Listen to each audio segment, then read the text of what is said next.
very, very happy to be here. Very grateful to the Sawyer family, to John Sawyer, and the Trump family, who we also met. And I'm very grateful for my partnership and friendship with Secretary Rollins.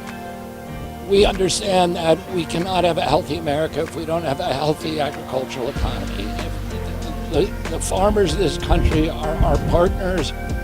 We have to make sure that their lives are sustainable, that they can have these farms and hand them to their families, that we can continue to feed our country and the world high-quality food to make America healthy again. All right, we're happy to take any questions. Yes, ma'am. Secretary Kennedy, could you talk about, are you aware of the situation in Johnson County and biosolids and the fact that over 50 cattle have died in Johnson County? A lot of rural ranchers are concerned about PFAS in the biosolids. Is your office doing more to address this issue of biosolids? We are. PFAS and PFOAs are a high priority for me. I brought the first case against PFOAs. We won a $633 million judgment. They made a movie about my trial called Dark Waters that was starring Mark Ruffalo. The Waterkeeper movement, which I started, had also been kind of a primary driver for addressing the issues of PFAS contamination. And we're very conscious that a lot of the biosolids that are produced, particularly on the East Coast, are being shipped out of here, spread on the farms, and that they're having devastating impacts on not only crops but also animals. And we are focusing on that, and we're looking for solutions. It's an area that's primarily regulated by EPA, and I know it's a deep concern to Lee Zeldin. I was over meeting with him on this issue a couple of weeks ago, and it's something of deep concern to him too. We want to end the production of PFAS. Ultimately, I think that that's what we have to do. There's a lot of pressure now on the industry to stop using it, and a lot of the industry has pledged to stop using it. And that's really, ultimately going to be the solution.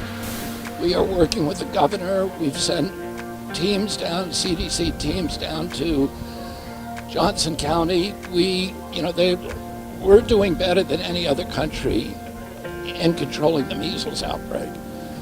Although the cases continue to build day by day, the rate of growth of the measles outbreak has plateaued. In Canada, we have, as of this morning, we had 842 measles cases in the country, I think in 22 states. In Canada, they have roughly the same number. They have 1/8 of our population. In Europe, they have almost 10 times the number of measles cases that we have. Last year, Europe had 127,000 measles cases and 37 deaths. And we've had 4 measles deaths in 20 years in this country.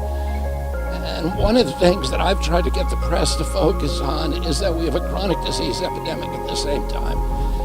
We have 100,000 autism cases diagnosed every year. We have now 38% of our children are diabetic or pre-diabetic. When I was a kid, there was virtually no diabetes among children. We should be giving headlines to that because those are much more devastating epidemics. But we're doing everything that we can, not only with those populations like the Mennonites in Gaines County, and I've been to Gaines County. I attended a funeral down there of one of the little girls who died not of measles, but she had measles. They have religious objections to vaccination. We need to be able to treat them even though they're not vaccinated. There are many, many good ways to treat measles.